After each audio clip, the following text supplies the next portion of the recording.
स्वागत किए मिष्ठान खिया के। का नाम बा? मल्लर हलवाई हमरे बचाऊ के चेला। अरे वाह, बचाऊ बाबू के चेला। हाँ जानत हो। 20-20 रुपए पूरी पार्टी को दे के हल्का सी स्कोर उठाइए, लेवल करो बराबर। और वाह, साजिंदा गवैया के एक हकना साहकत हुआ। हाँ, गवैया का पाठ बराबर होता, थोड़ा से एमे कुछ 10-20 बढ़ावे चाहिए तो है ना, हाँ, कम से कम। हाँ थोड़ा सा छेवका मारा ना तगड़े से, आ मर्दे या। ये हुई बात। ये अनमोल पुरस्कार देकर आपने सम्मान किया। अरे वाह,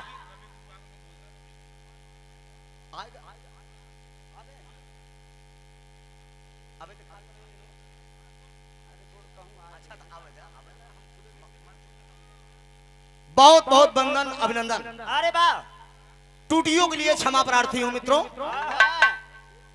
अच्छा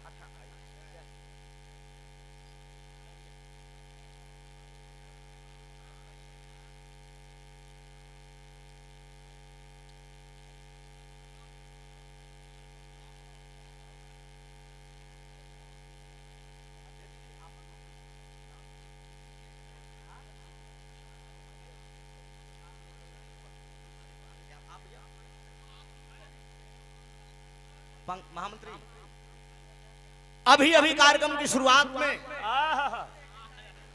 सुंदर पुष्पहार और एक बनारसी साफा और सादर 500 रुपए का आशीर्वाद अरे वाह, देकर हम कलाकारों का हौसला बुलंद किया गया। इस कमेटी के अध्यक्ष बाबू शशि प्रकाश यादव जी, एडवोकेट साहब, सुंदर पुष्पहार, बनारसी साफा और ये सादर 500 रुपए से सम्मान किया गया। मंदे जिंदगी शुगर गुजार और 101 रुपए से सम्मान किया गया और एक बनारसी साफा देकर इस कमेटी के कोषाध्यक्ष महामंत्री पंकज मोदवान जी, आप माननीय महोदय जी के कर कमलों द्वारा सम्मान किया गया। और हमारे बड़े ही अजीज मित्र, हमारे दिल के करीब, दिल की धड़कन है आप, भाई दरोगा जी मेरे मंच के सामने बैठे हैं। आपने 101 रुपए देकर मेरा सम्मान किया। सलाम कबूल हो, दुआ दे कि हम बच्चे अपने फन में सदा कामयाब हों। और इस महफिल में मेरी जन्मभूमि तो नहीं है मित्रों, लेकिन कर्म भूमि मेरी कही जाएगी। चकिया से चलकर आए समाजवादी पार्टी के पूर्व चेयरमैन और हमारे धर्म के पूजनीय पिताजी, सवेरे 8:30 बजे बाबूजी के यहाँ हम आएंगे। और जो सम्मान बाबूजी ने आज मुझे हमारी पूरी पार्टी को दिया है, ये मैं पूरी जिंदगी, पूरी टीम नहीं भूल पाऊंगा। क्या बात है भैया, अनमोल खान पीन से लेकर रहने की हर चीज की व्यवस्था आपने दिया। जन जन में, समाज में सम्मान पाने वाले और इस क्षेत्र में चकिया के धरती पे मुझे लाने वाले, साल पर साल के बाद रहन, मेरा आपकी कृपा से सब काम हो रहा है। करते हो तुम कन्हैया, बस मेरा नाम हो रहा है। बाबू हमारे पूर्व चेयरमैन बाबू रवि चौबे साहब आ गए, जोरदार ताली बजाकर आप लोग सम्मान करिए। हमारे पूजनीय बाबूजी हमारे मंच के ठीक सामने कुर्सी पर बैठे हैं। ये आपका धर्म का बेटा यहाँ से चरण स्पर्श कर रहा है। सेवा कबूल करेंगे मित्रों। आज इस ऐतिहासिक धरती चक्की सिकंदरपुर की सरजमी पे ऐतिहासिक विरहा का दंगल, ये कार्यक्रम भाई अंसार अहमद आजमगढ़ जी के साथ रखा हुआ था, लेकिन दुर्भाग्य था एक्सीडेंट हो जाने के नाते भाई का। सोना सुहानी जी हमारे जनपद से आई हैं, एक जोरदार ताली इनके लिए बजा दीजिए। बड़ी अच्छी गायिका है, बिग गंगा चैनल तक इन्होंने सफर किया है। लेकिन हमारे बाद हम 2017 में करे, हमारे बाद एक तो कमेटी के तमाम पदाधिकारी और पिता तुल्य बुजुर्गण, सीता सुइया जैसी मेरी माताएं बहनें, सबको भोजपुरी में एक स्वर से पहले की बाई त्रिभुवन नाथ की तरफ से सेवा कबूल करेंगे आप सब। ज्यादा समय आप लोगों का ना इधर उधर लेके एक थी माई का वंदना आप लोगों के बीच में प्रस्तुति बा। ये कोनो फिल्म का अंदाज बा मास्टर। अब बड़ी पुरान फिल्म का लाइन हम देते हैं। ताली बजा।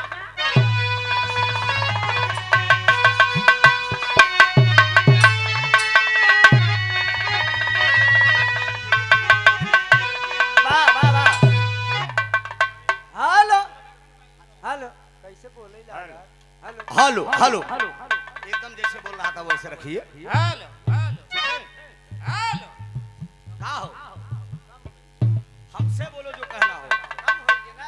कम हो गया हाँ, थोड़ा से बढ़ा दीजिए। जब हमसे कहोगे तब तो इच्छाएं पूरी होगी। ठीक है ना? ये इसको देखो ठीक है ना? चलिए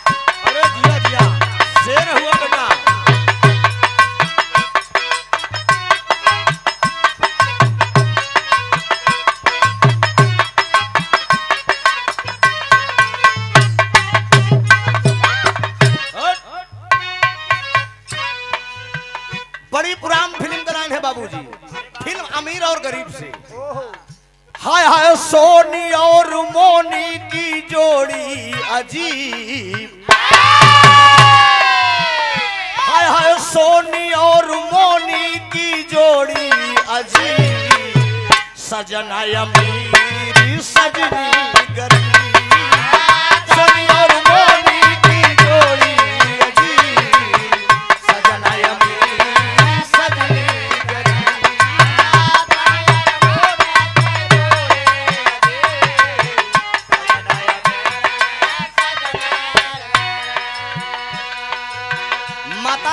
पंडाल लगा है मित्रों।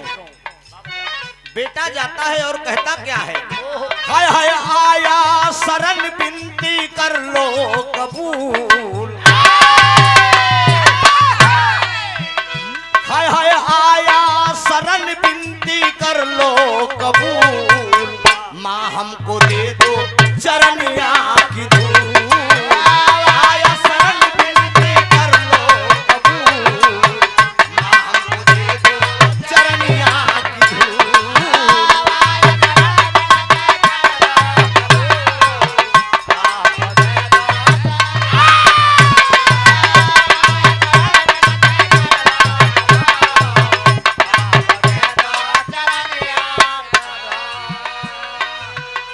महफिल में जो पढ़े लिखे भाई होंगे मेरे के तो शब्दों पर गौर करेंगे।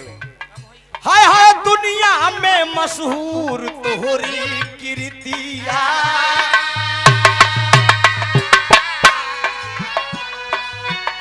माई दुनिया में मशहूर तोहरी कीर्तिया। भक्तन से अपने लगवलू कीर्तिया। दुनिया में मशहूर तोहरी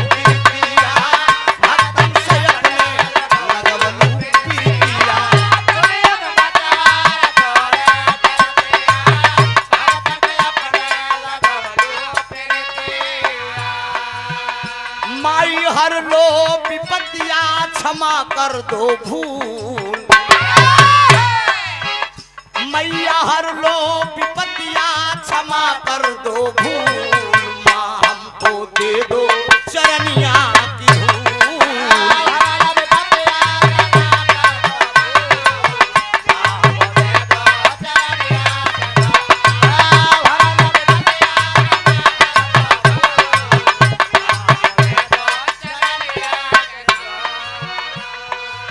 तेरी कृपा है माँ, तेरी ही कृपा से आज कलाकार दुनिया में उजागर हुआ।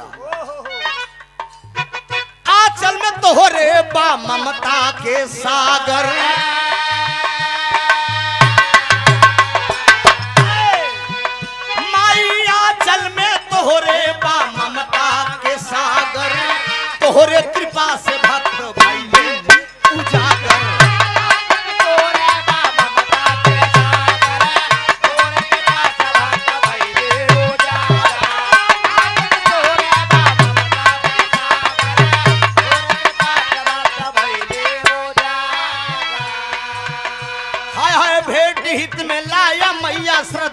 के फूल।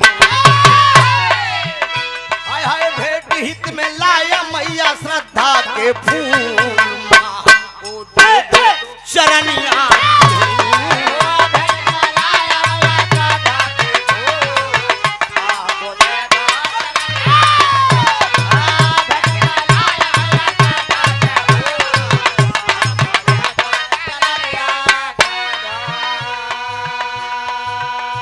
तीसरे अंतरे में फिर कहना हुआ माँ सदैव बेटा हो, माँ सदैव माँ होती है, बेटा सदैव बेटा होता है। अमृत कधार केहू कितनो पियाई एगो माई बिना, कैसे करजवा जुड़ाई है भैया एगो माँ की ममता को कोई मोल नहीं है मित्रों। लाइन दिया गया हाय हाय महिमा जगतिया में तोहरी बन्यारी।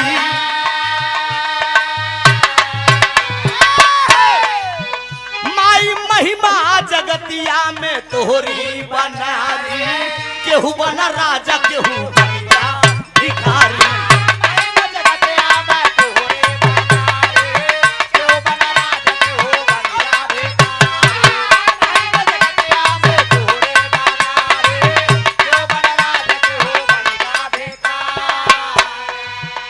अरे ज्ञान के सिवा न हमके चाही फजूल।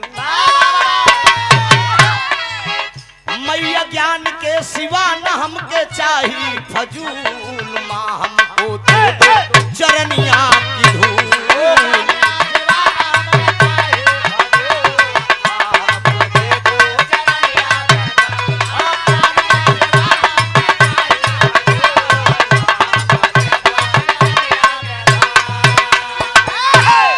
आखिरी लाइन में कलाकार अपने खानदान का परिचय देता है।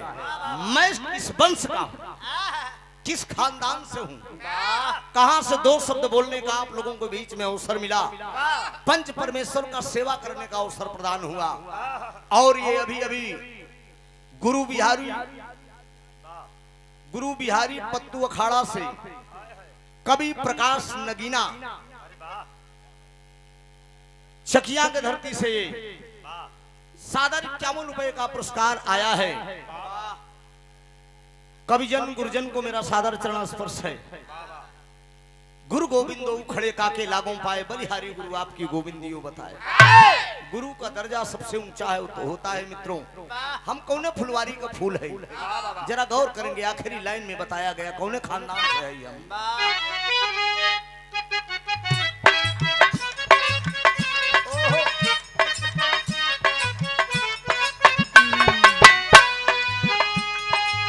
स्वामी गुरु भुल्लूर दादा तजले कोतारी।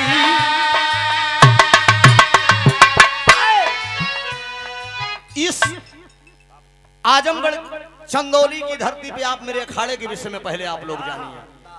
स्वामी गीतानंद जो नाम गाया जाता है, ये छोटे लाल बड़े लाल दो सगे भाई थे। अरे वाह, लंगड़ीपुर कुसमीपुर गांव के ये रहने वाले थे हमारे प्रयागराज में। ये संत हो गए, जिंदा समाधि ले लिए। स्वामी गीतानंद के नाम से छोटे लाल और बड़े लाल मशहूर हुए। स्वामी गीतानंद जी के बाद एक गांव कोतारी पड़ता है हेतापटी चौराहे के बगल में। दादा भुल्लूर यादव जी वहां के रहने वाले थे, अनपढ़ थे, एकदम अनपढ़ थे। कुछ विवाद हुआ गांव के लोगों से, झगड़ा करके उसके बाद वो सीधे मैहर धाम चले गए माता शारदे के मंदिर में, माथा टेक दिए। माँ मैं गीत संगीत गाना चाहता हूँ, जब तक वरदान नहीं दोगी तब तक। प्रमाण मिलता है, जनाब हैदर अली गुरु जी बताते हैं, जब जिंदा थे तो बताया करते थे कि वो तब तक मूड़ी नर्दवा से नहीं निकाले थे जब तक माता शारदे का उन्हें वरदान नहीं प्राप्त हुआ। एक फूल उनके पीठ पर गिरा है और आवाज आई कि जाओ, जो भी तुम्हारे मुख से निकलेगा सब गीत संगीत में निकलेगा। दादा भुल्लूर जी जो भी गाते थे वो वेद पुराण में मिलता था। पीढ़ियां चलती गई। स्वामी गीतानंद के बाद भुल्लूर जी, भुल्लूर के बाद दो भुल्लूर दादा के दो शिष्य हुए। एक हुए राजा रामपाल, हमारे घर से 5 किलोमीटर दूर का फासला है। हाँ। राजा रामपाल को अखाड़े की पगड़ी मिली, अरे वाह। उस्ताद की उपाधि मिली।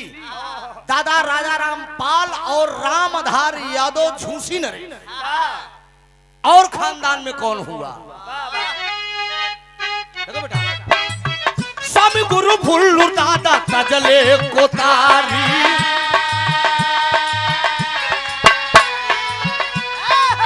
स्वामी गुरु फुल्लू दादा तजले कोतारी, रामधार हैदर गईले स्वर्गा सिधारी। स्वामी गुरु फुल्लू दादा तजले कोतारी, रामधार हैदर गईले।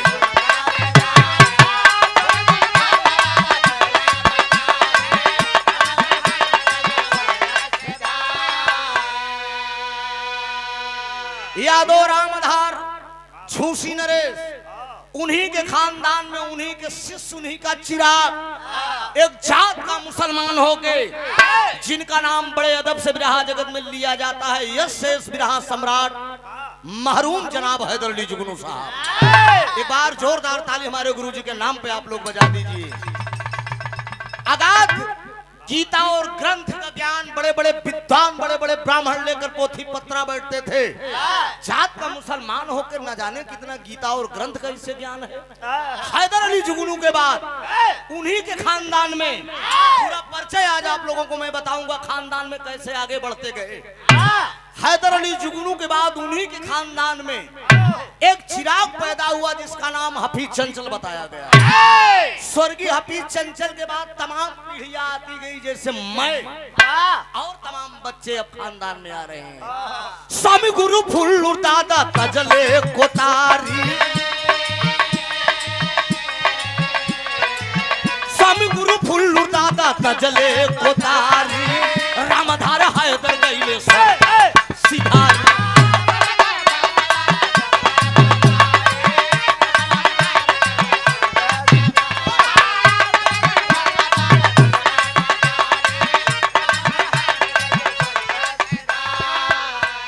अरे रामचंद्र पाल, अरे रामचंद्र पाल, त्रिभुवन कैसा है वसूल।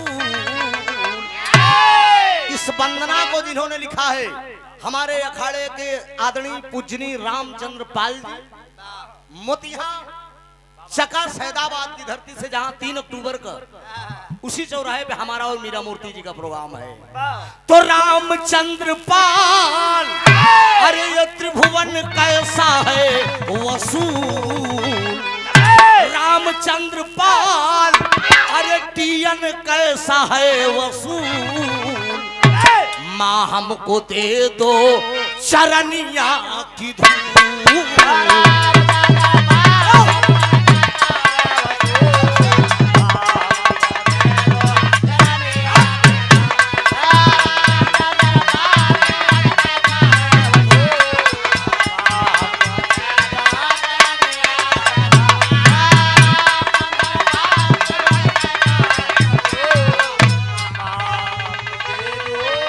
चरनिया की धूल।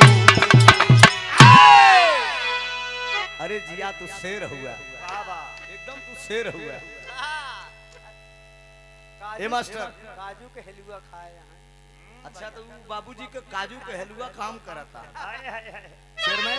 चेयरमैन साहब आवत आवत कहने के कटोरा पहले काजू के हलवा खा ला तब तू लोग जा। वाह तो वह काम करता, पसीना फेंकता। तनी के प्यार से वाह। माई को वंदना थे आप लोग सुन रहा। अरे वाह।